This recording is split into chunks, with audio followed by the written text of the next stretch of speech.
Councillors, I invite you to stand, please, for the acknowledgement of country. I acknowledge the Tasmanian Aboriginal community as the traditional custodians of the land on which we meet today and pay respect to elders past and present. Please be seated. Well, I extend a very warm welcome to all present and thank you all for your attendance this evening. I note that Councillor Chong is joining us via video link this evening. I'll introduce Councillor Ritchie, the Deputy Mayor, Councillor Mulder, Councillor Hunter, Councillor Hume, Councillor James, Councillor Walker, Councillor Goyne, Councillor Darko and Councillor Warren. And also acknowledge the CEO who's here this evening and note that Councillor Kennedy has a leave of absence. The meeting procedures has been circulated, the procedural information with the copy of the agenda. And I'll now move on to item number 6 of our annual general meeting, and that is the minutes of the 2021 annual general meeting as circulated be taken as read and confirmed. I'll call for a mover of that motion, please. Thank you, Councillor Walker. Councillor Mulder seconded. All those in favour? So moved unanimously. Thank you. I now move on to the presentation and general overview of the achievements of the past year, and that falls to me. So it's my very great pleasure, and I'm honoured to be here tonight to take charge of my first AGM as Mayor of the great city of Clarence. I'd like to acknowledge the presence of most of our councillors this evening, our CEO Ian Nelson and senior members of our council staff who are here this evening. As we all reflect on the last financial year, I think the key takeaway is clear. The city of Clarence is thriving. Our city is on an impressive trajectory of growth, despite some challenges outside our control that we've been faced with over the past years, in particular the far-reaching and ongoing impacts of COVID-19. To say there is a boom happening in Clarence would not be an overstatement. Recent data from the Australian Bureau of Statistics shows that Clarence municipality has outstripped the total Tasmanian population growth over the past 10 years by 2 to 1, and this growth is predicted to continue. In line with this expansion, much of our focus over the 21-22 financial year was on planning for this growth and the city's future needs. Consultations have been crucial for the development of a number of master plans to ensure Clarence continues to grow with cohesive direction. One area of our city experiencing particularly rapid expansion is Clarence Plains, which has been identified as one of the fastest growing areas in southern Tasmania. The developments in Clarence Plains, combined with the potential of the Druthi Point land for a large greenfield development, makes this region one of the single biggest areas of growth in all of Tasmania. There is a potential for total housing growth in the area over the next 20 to 30 years of almost 90%. With this projection, early this year, Council began development of the Clarence Plains Master Plan, which is a project of major importance. This plan will provide a dynamic long-term framework to guide future growth and development in the region. During last year, Council launched the first stage of community consultation on the Clarence Plains Master Plan. This consultation stage focused on the future needs of the Clarence Plains community, including community development, housing, infrastructure, connectivity, public open spaces and partnership opportunities. We were pleased to see the consultations receive a high level of engagement, with 1,700 people visiting Council's consultation website, Your Say Clarence, to find out more about the project. The second stage of consultation, which invited feedback on the draft plan, occurred in late this year and is now being prepared to go to Council for adoption early next year. Another major development to progress this financial year was the Bayview Regional Sporting Precinct.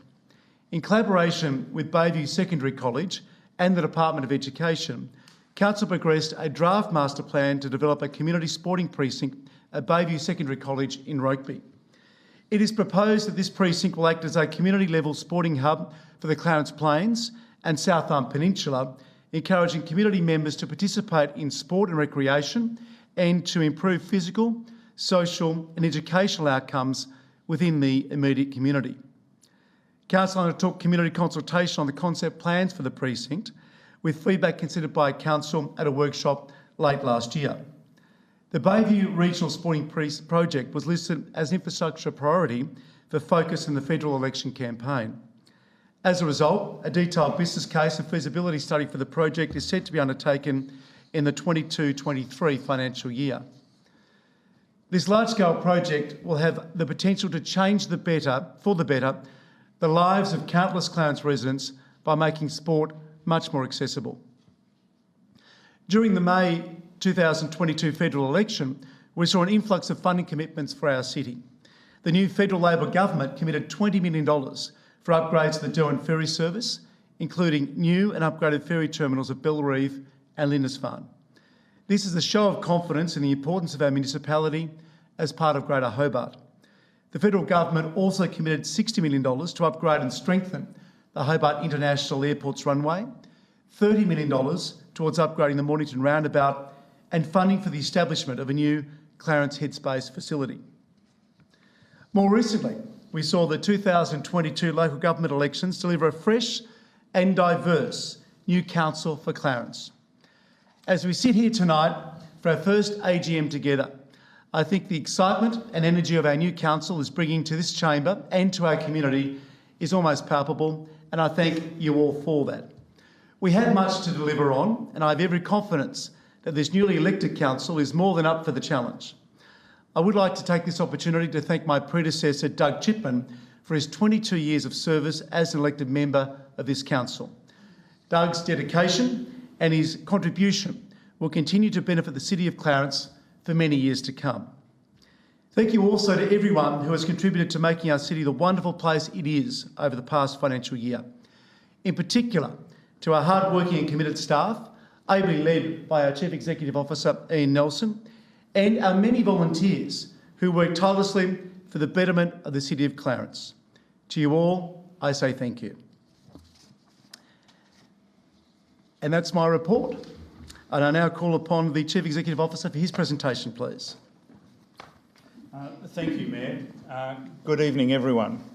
The strengths of Clarence City Council are reflected in our many varied operations and services throughout our municipality, as well as our strong financial position. In the 2021-22 financial year, we delivered a fiscally responsible budget and associated works program, which included a general rate increase on average of 3.77%. This included our second highest budgeted capital works program in recent history of $21.4 million, $14.1 million of which was delivered in this financial year. The program had a focus on helping to stimulate our local economy while also meeting the needs of our rapidly expanding community.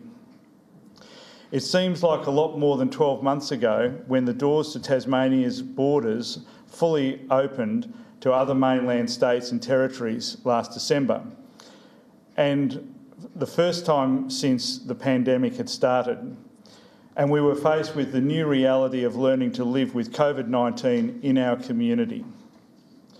Council's occupational health and safety team worked hard to prepare for the reopening, ensuring that all arms of council, including community groups and council venues, had COVID-safe plans in place. This is likely to remain a constant evolving environment as the effects of COVID continues to change and evolve.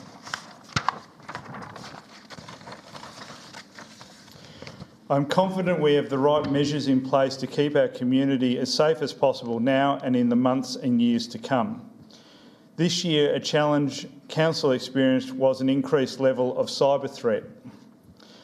I'm proud of our information services team who have responded quickly, introducing new multi-factor authentication to access Council systems.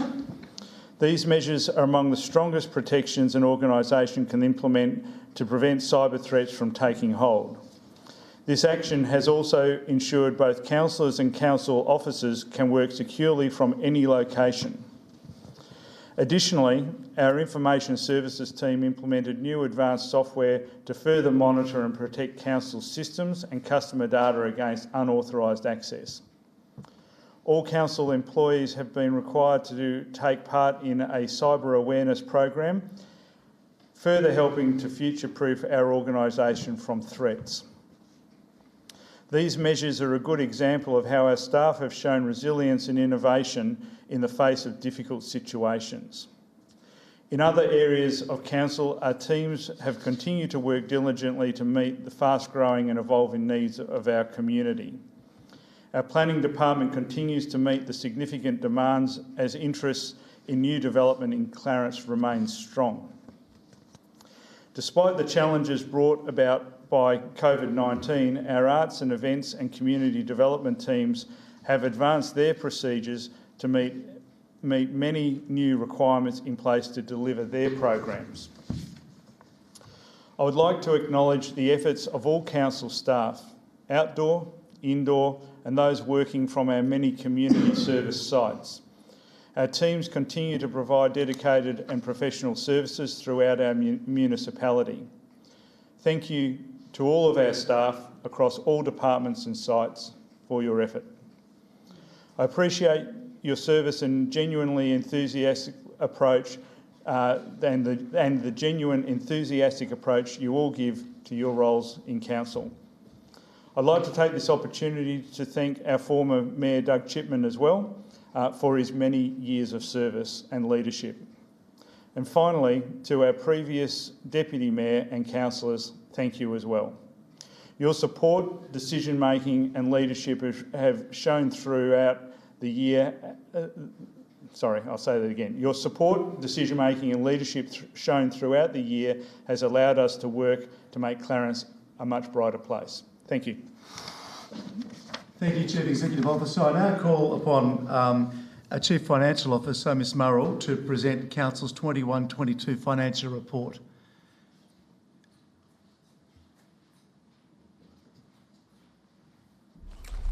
Thank you, Mr Mayor, for giving me the opportunity to present Council's financial statements this evening.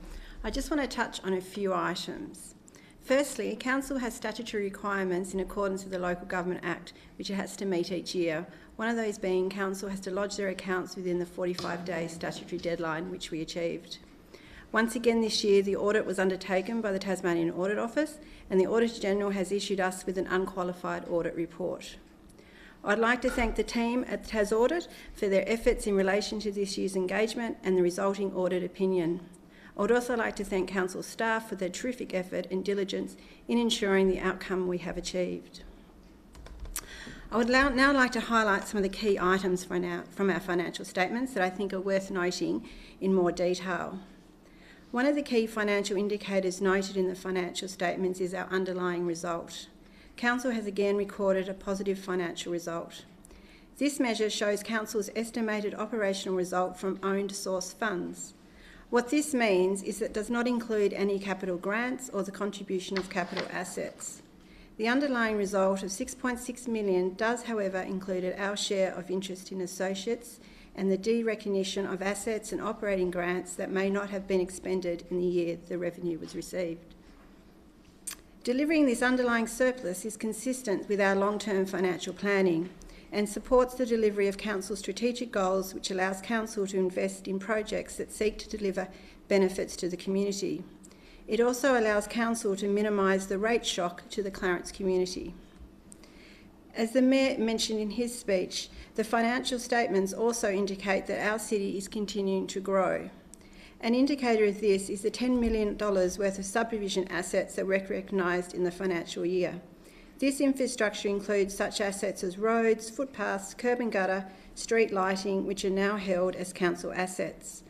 Although these are contributed assets, it is worth noting the significant cost in future maintenance and oversight of these new assets that passes to Council's responsibility in the future.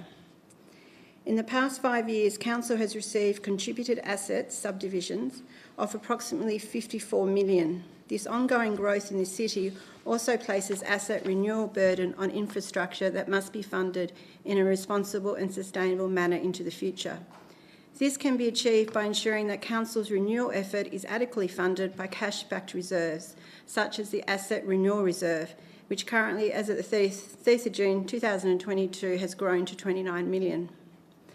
Other major changes in Council's assets has been the land and building values, which have increased substantially due to indexation rates applied, which were provided by the Valuer General. Another significant item in our balance sheet is our share in TasWater. In this financial year, the TasWater revalued its water and sewer assets, which resulted in an increase of Council's share in TasWater by $4 million up to $166 million. TasWater paid a $2.6 million in dividends to us this financial year, which is in alignment with their projections. This also included a $400,000 special dividend, which TasWater plans to pay each year for the next 5 years, funding permitting, to replace the dividends we didn't receive during the height of COVID. Cash held has seen significant movement since last year. Cash balances saw an increase of $31 million. The increase in cash held was a result of both additional borrowings of $17.6 million being taken up during the year and a delay in commencing some of our capital works program. Cash and investments at 30th of June 2022 were $98 million. This is split between restricted and unrestricted cash holdings. $53 million restricted includes grants, long service staff relief provisions and reserves such as an Asset Renewal Reserve, $29 million, Public Open Space Reserve, $3 million, Car Parking Reserve, $1 million, and a Loan Funding Renewal Reserve of $12.4 million. $45 million is unrestricted. This needs to cover support for our capital program, which includes unspent money from the previous year, which has been carried over, and other items such as cash deposits and bonds that Council holds and outstanding accruals. The strong cash balance is the direct result of a long-term financial management strategy implemented over 25 years ago. During the year, $16 million was expended in cash on the delivery of capital projects, which is $5 million lower than the prior year, which reflects materials and contract shortages and other delayed some aspects of our ambitious capital program that Council has fully funded. The balance sheet records over $22 million in capital works in progress, and as projects are completed, the amount will be transferred to the relevant asset classes. Work in progress decreased by over $2 million on the prior year, demonstrating a strong focus on completing current projects by the asset management team. Loans is another item on our balance sheet worth discussing.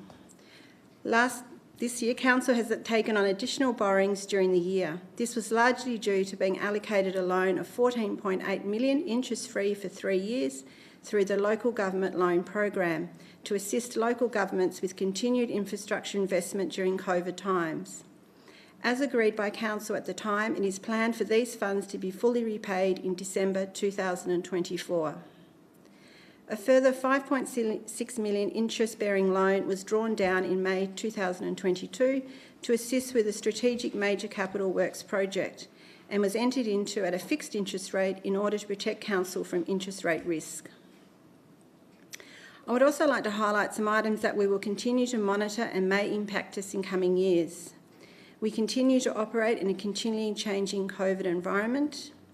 Implementation of the Local Government Division's financial statement template may occur in 22-23. A high inflation environment and the impact this will have on our capital works tenders and services that we provide to the community. Another important financial ratio is Council's Asset Sustainability Ratio, which is below the desired benchmark. This is due mainly to the timing of major projects and less funds allocated to renewal activities during the year. This will be a matter considered within our long-term asset management plans in 22-23.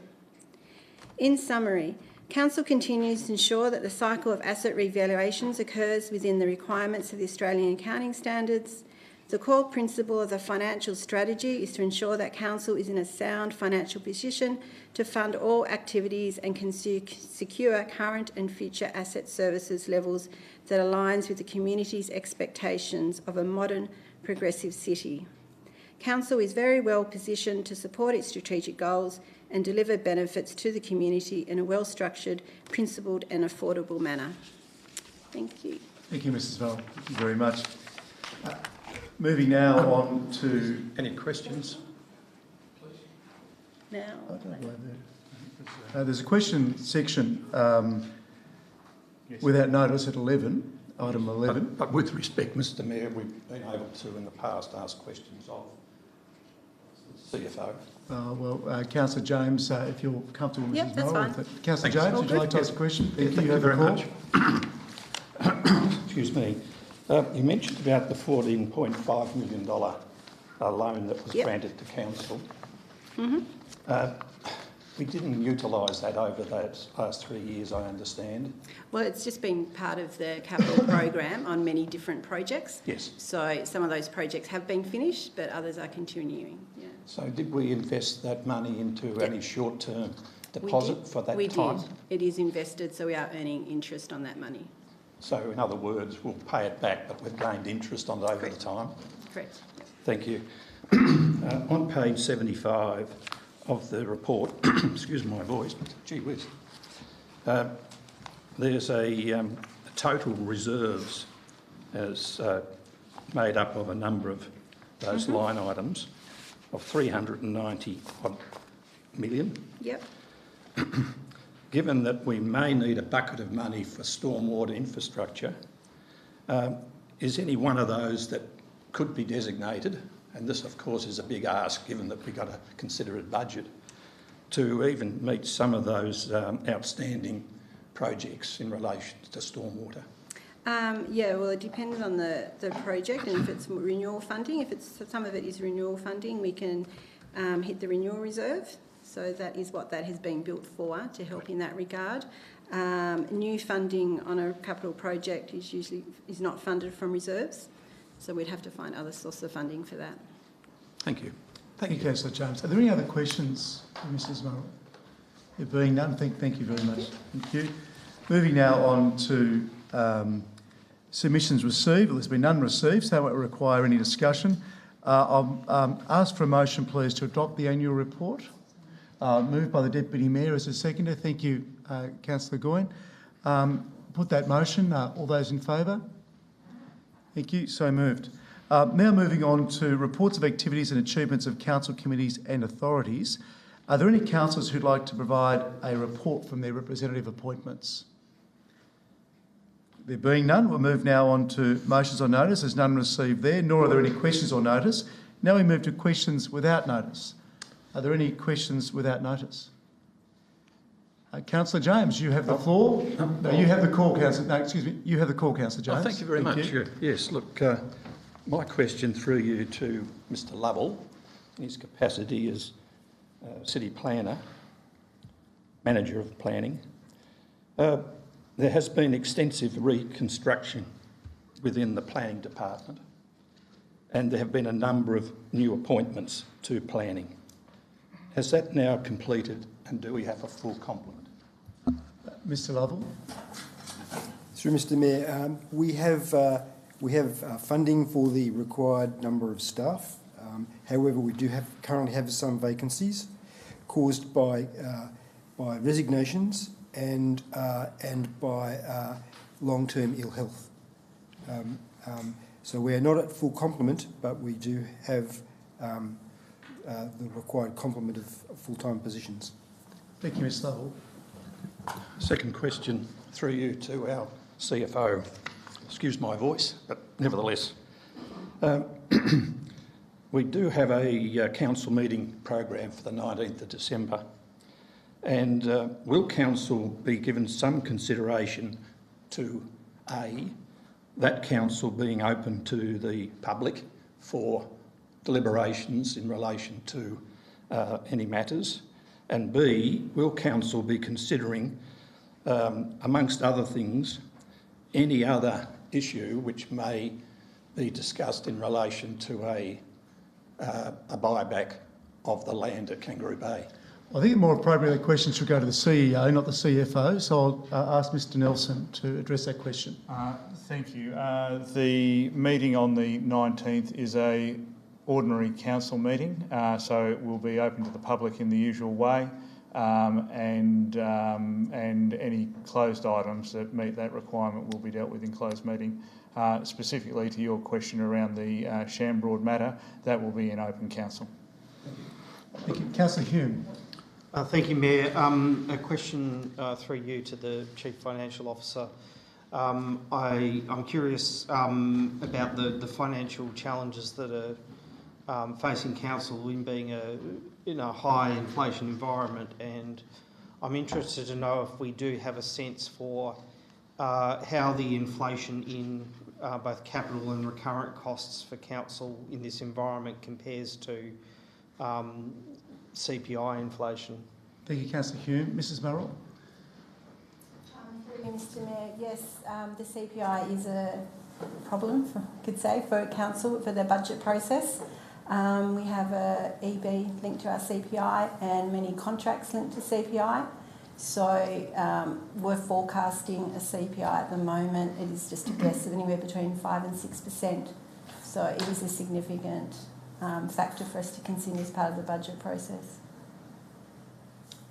Councillor Hume, anything else? Thank you, Mayor. Sorry, I think my question might have been understood.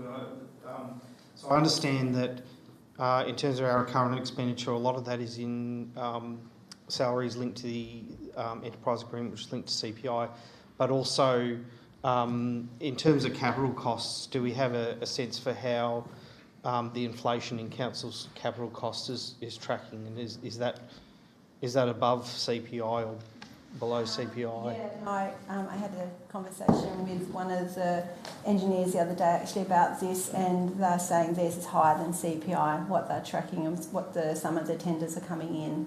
So yeah, that's a little bit why this year for 22-23 year we had that extra funding there for any higher tenders, and we may need to look at doing something similar for 23-24. Thank you, Mrs Murrell.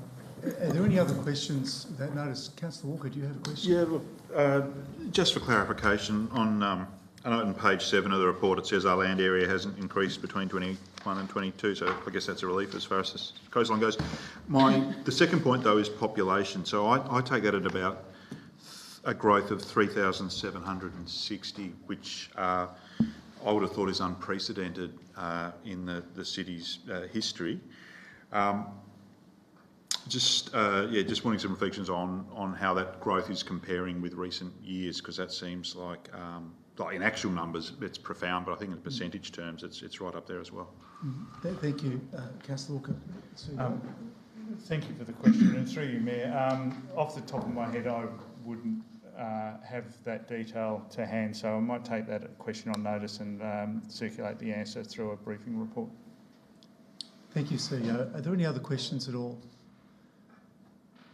There being none, I'd like to thank everyone for their attendance this evening, thank the viewing audience at home, and call the meeting to a close. Thank you very much.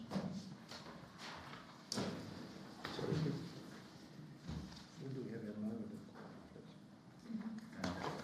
our moment?